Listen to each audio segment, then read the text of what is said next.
The husband nobody saw, opening scene. People often think the man standing beside a successful CEO must be living the perfect life. They were wrong. My name is Ryan Walker, and for 7 years I believed love meant helping the person beside me shine, even if nobody ever noticed the shadow I lived in. Ryan, Emily's voice echoed from upstairs. Are you almost ready? I straightened my tie in the hallway mirror. 5 seconds. You said that 5 minutes ago. I smiled to myself. I'm coming. When I reached the bedroom, Emily was adjusting a pair of diamond earrings in front of the mirror. She looked incredible. You look beautiful, I said. She smiled without turning around. Thank you. You nervous? A little. You've handled bigger events. I know. She took a deep breath. But tonight matters. Our anniversary matters too. She looked at me through the mirror. I haven't forgotten. I didn't think you had. She walked over, fixed my tie, and smiled. There. What? Now you look like the husband of a CEO. I laughed. I was hoping to look like your husband. She kissed my cheek. You are. For a moment, I believed everything was exactly where it belonged. The ballroom at the Grand Regent Hotel was already crowded when we arrived. Executives, investors, journalists. Everyone wanted a moment with Emily. Emily, congratulations. You've built something incredible. She greeted everyone with effortless confidence. I quietly stepped beside the event manager. Has table 12 been rearranged? Yes, Mr. Walker. The vegetarian menu? Already updated. The presentation? We fixed the slide you mentioned. Perfect. Nobody thanked me. Nobody needed to. Watching everything run smoothly was enough. Mia Carter hurried toward me carrying a tablet. Ryan, everything all right? One sponsor changed seats. I'll handle it. I knew you would. She smiled. I honestly don't know how you remember every little detail. I shrugged. Someone has to. She lowered her voice. You make this place look effortless. Don't tell anyone. She laughed before returning to work. A waiter approached me. Mr. Walker, the CEO is looking for you. I found Emily near the stage. There you are. What happened? The microphone isn't connecting. I checked the receiver behind the podium. It isn't plugged in. She blinked. Seriously? Try now. She tapped the microphone. Testing. The speakers came alive. She smiled. I owe you. You owe me dinner after this. She laughed. Deal. The ceremony began minutes later. Emily stood beneath the bright lights while the audience applauded. Watching her speak filled me with quiet pride. Every late night, every sacrifice, every difficult decision, they had all helped bring her here. She finished her speech to a standing ovation. As she stepped off stage, she squeezed my hand. We did it. I smiled. No, you did. Before she could answer, the master of ceremonies returned to the microphone. Ladies and gentlemen, we have one final guest joining us tonight. Emily looked confused. I wasn't expecting anyone else. Neither was I. The ballroom doors slowly opened. A tall man in an expensive navy suit walked inside with complete confidence. People immediately turned to look. The announcer smiled. Please welcome international investor Lucas Bennett. Emily suddenly froze beside me. Her fingers slipped from mine. She whispered one word. Lucas. The man smiled the moment he saw her. Emily. For the first time that evening, I saw an expression on her face that I hadn't seen directed at me in years. Pure surprise. Pure happiness.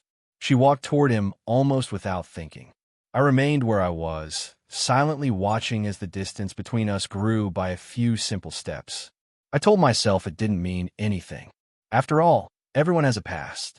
I just didn't realize that sometimes the past walks back into the room and changes the future, becoming invisible opening scene.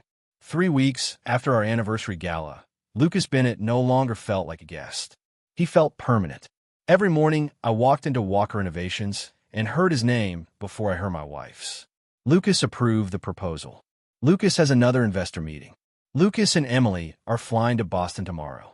At first, I ignored it. Business was business. That was what I kept telling myself. One evening, I set the dining table for 2. Emily had promised we would finally have dinner together. I checked the clock. 7 o'clock. Then 8. At 8:30, my phone buzzed. Emily, running late. Don't wait for me. I called her instead. She answered after several rings. Ryan, Are you still at the office? No. Then where are you? Dinner with investors. I thought tonight was ours. I'm sorry. Her voice sounded distracted. I completely lost track of time. I forced a smile, even though she couldn't see it. Is Lucas there? A short silence followed. Yes. I'll save your dinner. You don't have to. I already made it. I'm really sorry. We'll try again tomorrow. Tomorrow, she repeated. After the call ended, I looked at the two untouched plates. Finally, I carried one back to the cabinet. The next afternoon, Mia stopped by my office. You look tired. I didn't sleep much. She hesitated before speaking. Can I ask you something? Of course. When was the last time you and Emily actually had a day together? I thought about it. I honestly don't remember. She sighed. I'll talk to her. You don't have to. I want to. That evening I passed Emily's office. The door was open. Mia stood inside. You should go home, Mia said gently. Emily didn't even look up from her laptop. I can't. You've been here since 7 this morning. I know. Ryan is waiting. I'll make it up to him. You've said that 3 times this month. Emily finally looked up. Next week will be easier. Mia smiled sadly. You always say that. I quietly walked away before either of them noticed me. I didn't want Emily to feel guilty. I wanted her to choose me without being reminded. A month later, we flew to Singapore for an international business conference. I hoped the trip would give us time alone. Instead, Lucas sat beside Emily during nearly every meeting. At lunch, at dinner, even between presentations. One afternoon, I returned early from panel discussion. The hotel rooftop garden overlooked the city. I smiled when I noticed Emily standing there. Then I saw Lucas beside her. I stopped walking. He reached for her hand. She didn't pull away. She held it. Not tightly, not romantically, but naturally, like comforting someone who mattered. I never stopped believing in you, Lucas said quietly. Emily lowered her eyes.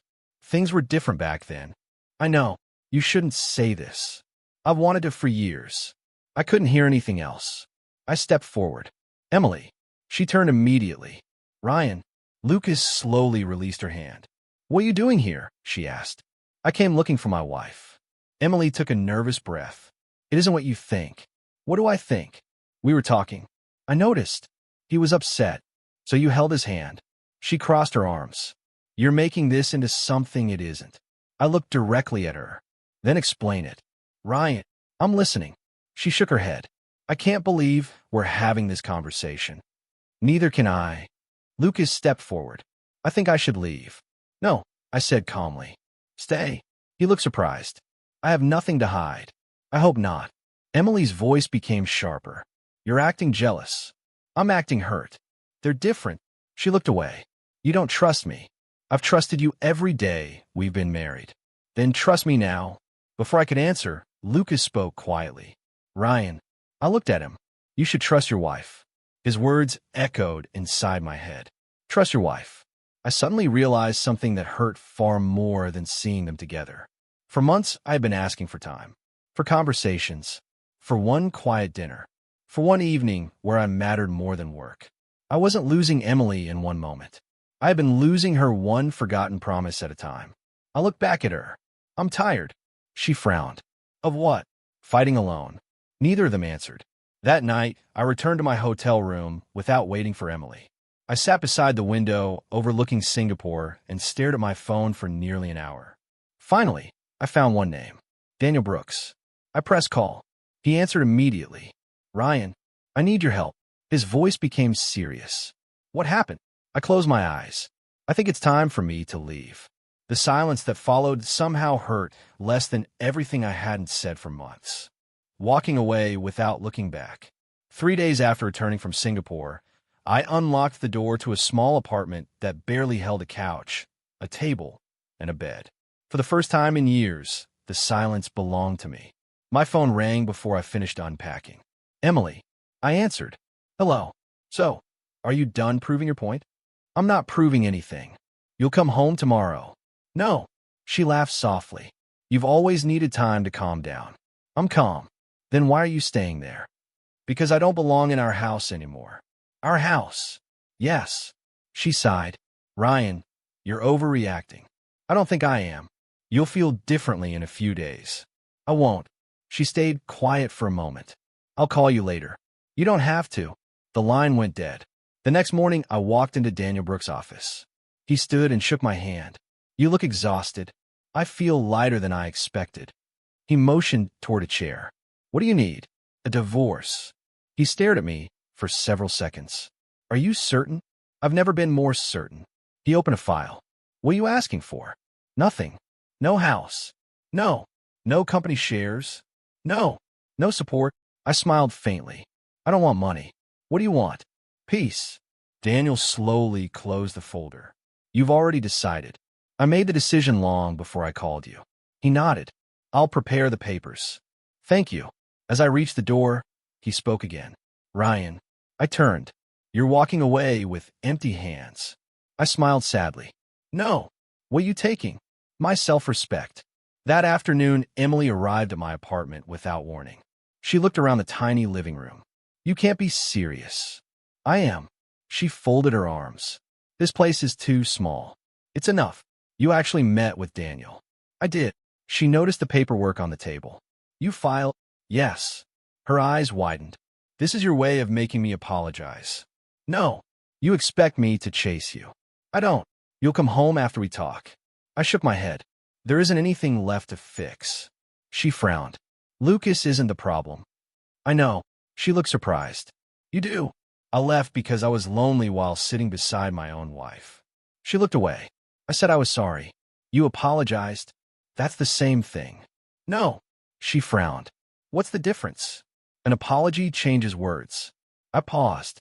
Regret changes actions. She had no answer. Finally, she picked up her purse. You'll realize you're making a mistake. I opened the door for her. I hope one day we both stop believing that. After she left, I placed my wedding ring inside a drawer. For the first time in years, I slept through the night. 2 days later, my phone buzzed with an unfamiliar number. Ryan. I recognized the voice. Sarah Collins? She laughed. I wondered if you'd remember me. I remember the smartest analyst I ever worked with. I was going to say the same about you.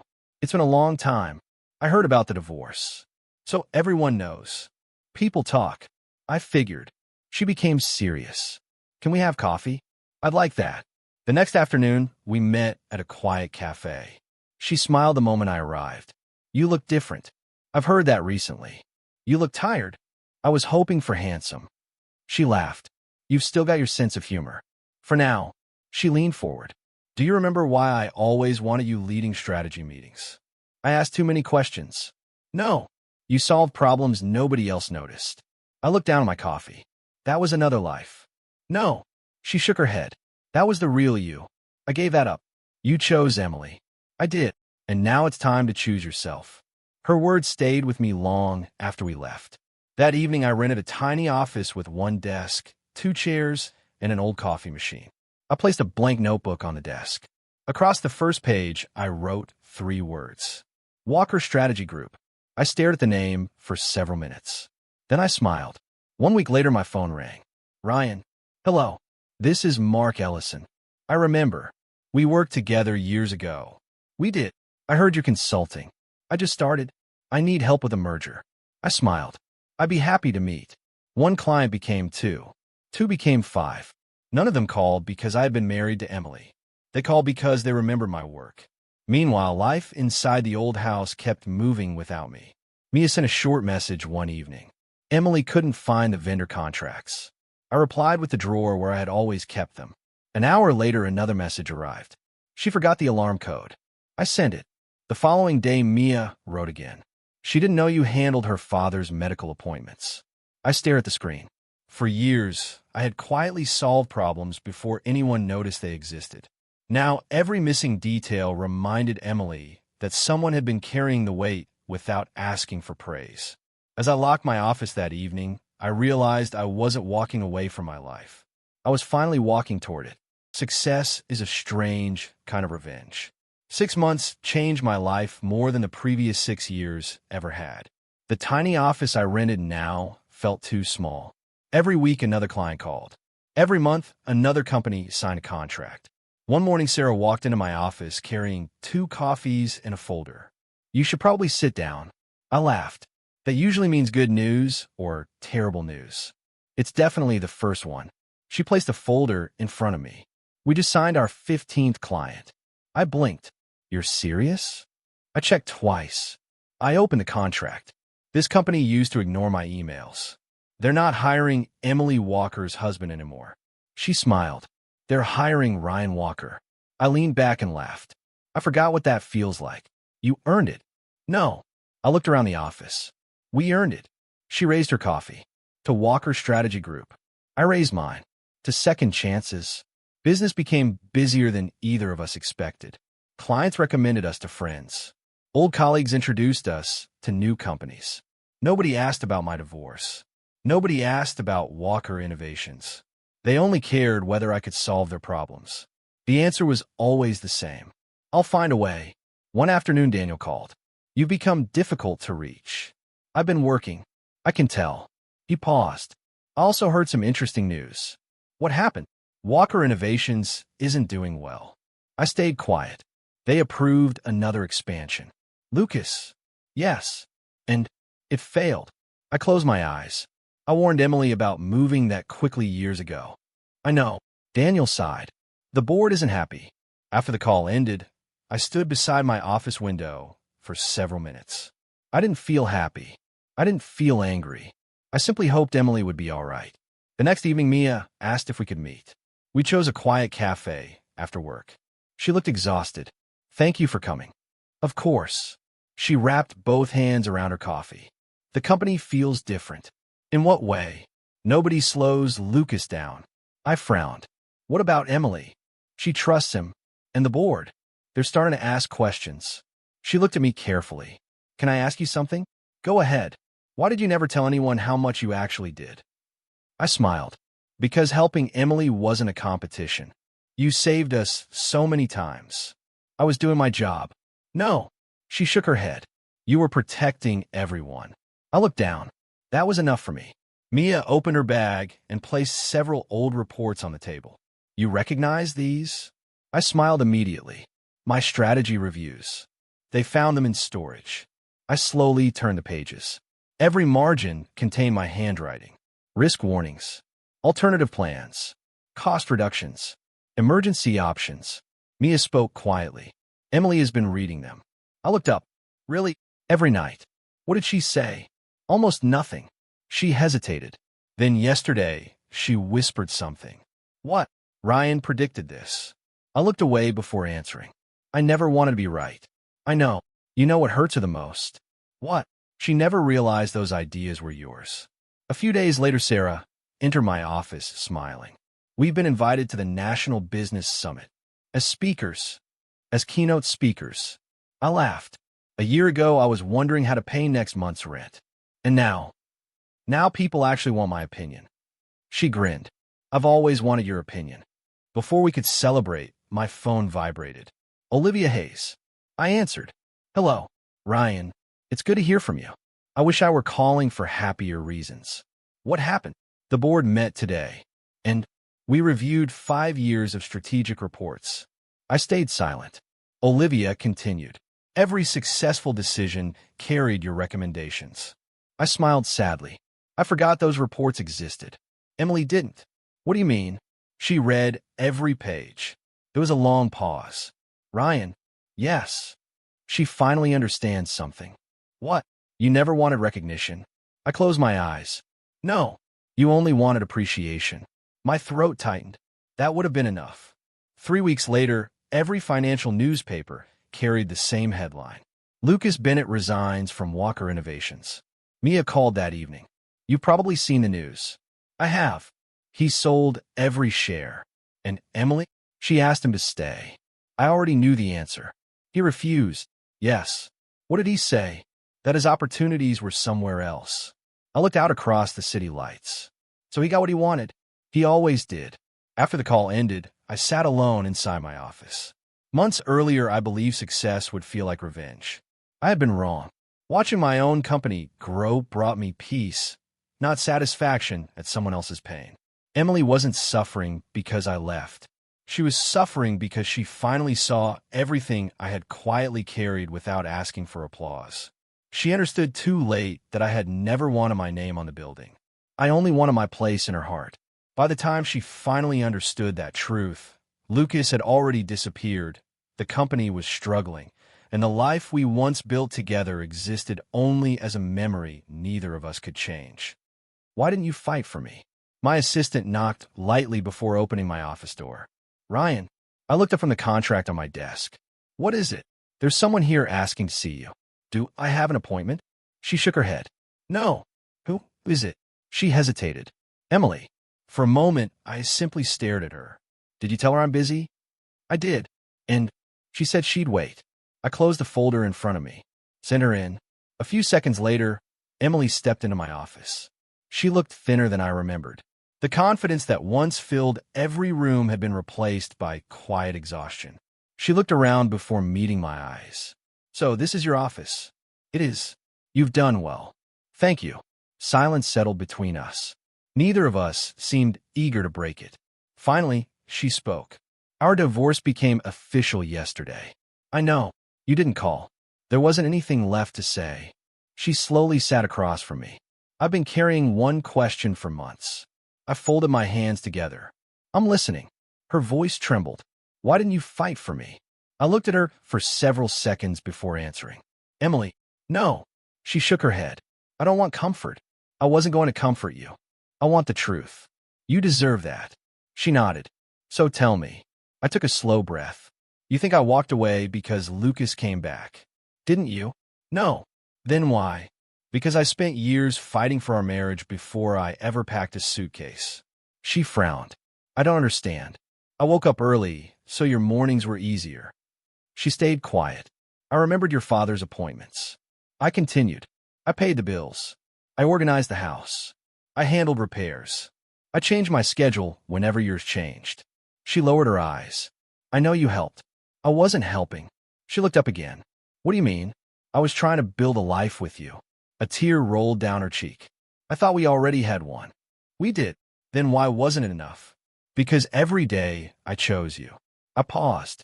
And somewhere along the way, my voice softened. You stopped choosing me. She covered her mouth. I never meant to. I believe you. Then why didn't you tell me? I smiled sadly. I did. When? Every anniversary you forgot. She closed her eyes. Every dinner I ate alone. Another tear fell. Every vacation you postponed. She whispered, I remember. I wasn't asking you to quit your job. I know. I wasn't asking you to make me famous. I know. I only wanted to matter. You always mattered. I gently shook my head. If that were true, I wouldn't have felt invisible. She couldn't answer. Another knock came from the doorway. Come in, I said. Mia stepped inside. I'm sorry if I'm interrupting. You're not. Emily answered quietly. Mia looked between us. I didn't know you were talking. Emily forced a weak smile. Maybe you should stay. Mia slowly walked into the room.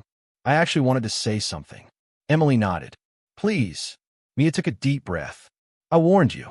Emily lowered her head. I know. I reminded you about your anniversary. I canceled it. I asked you to leave work early. I stayed. I told you Ryan looked lonely. Emily whispered. You did. Mia's voice remained gentle. I kept thinking you'd notice before it was too late. Emily wiped another tear away. I thought there would always be more time. There wasn't. The room fell silent. My phone rang. Olivia Hayes. I answered. Hello. Ryan. Good afternoon. I heard Emily is there. I glanced toward Emily. She is. Put me on speaker. I did. Olivia spoke calmly. Emily, there's something I should have told you months ago. Emily quietly answered. I'm listening. The board didn't lose confidence because the market changed. It didn't. No. Then why? Because your personal emotions began influencing business decisions. Emily didn't speak. Olivia continued. You stopped listening to people who challenged you. Emily closed her eyes. Ryan warned me. Yes. Mia warned me. Yes. And I ignored both of them. Yes. A long silence filled the office. Emily finally looked at me again. I kept believing someone stole you from me. I answered softly. No one did. Her voice broke. I lost you myself. I didn't argue. There was nothing left to prove. She slowly stood. I'm sorry. I know. I wish I had understood sooner. So do I. She nodded once before walking toward the door. Just before leaving, she stopped. You never wanted the company, did you? I smiled faintly. No. You never wanted my title? No. What did you want? I answered without hesitation. My wife. She closed her eyes for a moment. Then she quietly walked away. I watched the door close behind her. For the first time since our marriage ended, neither of us was angry. Some truths simply arrived too late to change the endings. The man I finally became. Almost a year passed before I realized I'd stopped checking my phone every morning, hoping to see Emily's name. One Monday, Sarah walked into my office carrying 2 coffee cups. You beat me here again. I smiled. I still like quiet mornings. She handed me a cup. You also like being first. I won't argue with that. She laughed. You've changed. In a good way? In a peaceful way. I looked around the office. Walker Strategy Group now occupied an entire floor instead of one tiny room. The walls displayed awards I never imagined earning. Clients trusted us. Employees respected us. Everything had been built one honest decision at a time. Sarah placed another folder on my desk. We signed another international client. That's number 38. You remembered. I remember everything that matters. She smiled. I've noticed. I opened the folder. They chose us over 3 larger firms. They said you listen before you speak. I laughed softly. That used to be considered a weakness. It isn't anymore. She sat across from me. Ryan. Yes. Are you happy? I answered without thinking. I am. No hesitation. There doesn't need to be. She nodded. I'm glad. After our meeting ended, Daniel called. I hope I'm not interrupting. Not at all. I wanted to congratulate you. For what this time? Your company made the business journal again. I still haven't gotten used to that. You should. He paused. I also heard about Emily. My smile faded. What happened? She resigned. I stayed silent. It became official this morning. Was it her choice? Yes. How is she? Daniel answered carefully. Tired. I understand. She told the board she needs to rebuild her life before leading anyone else. I looked through my office window. I hope she succeeds. I thought you'd say that. I don't want her to fail. I know. After ending the call, I remained standing beside the window. Months earlier, hearing news about Emily would have ruined my entire day. Now it simply made me hope she found peace. Later that afternoon, Sarah knocked on my open door. You look far away. I was thinking, dangerous habit. I laughed. So I've been told. She leaned against the doorway. Dinner tonight? As business partners? As friends? I like that. At dinner, she looked at me for a long moment. Can I ask something personal? You usually do. People keep assuming we're dating. I smiled. I've heard. Does it bother you? No. What should we tell them? The truth. And what's that? We're building a business. And we're also rebuilding ourselves. She nodded slowly. I like that answer. So do I. She raised her glass. To patience. To healing. Neither of us needed anything more. Friendship was enough. For now. A few weeks later, I drove to visit my father, Benjamin. He was sitting on the porch of his old fishing cabin when I arrived. There he is. I hugged him. You look good. So do you. He poured coffee into 2 mugs. We sat without speaking for several minutes. Finally, he asked, Do you still hate her? I looked across the lake. No. Good. I don't hate Lucas either. My father smiled. That's real freedom. I think so. He nodded. Anger is heavy. I carried it longer than I realized. And now, I finally put it down. He looked proud. I always knew you'd survive this. I wasn't sure. You were never fighting for a marriage. I looked at him. What was I fighting for? The kind of man you wanted to remain. His words stayed with me. On my drive back to New York, Mia called. Hi, Ryan. How have you been? Busy. I can imagine. I thought you should know something. What is it? Lucas disappeared. I wasn't surprised. What do you mean? He sold everything months ago. I heard.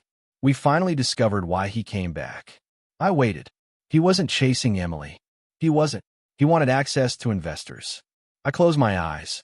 And once he got it, he walked away. I sighed quietly. I hope Emily knows none of that was her fault. She does. And she also knows she pushed away the one person who never wanted anything from her. After the call ended, I parked outside my office. The building lights reflected against the evening sky.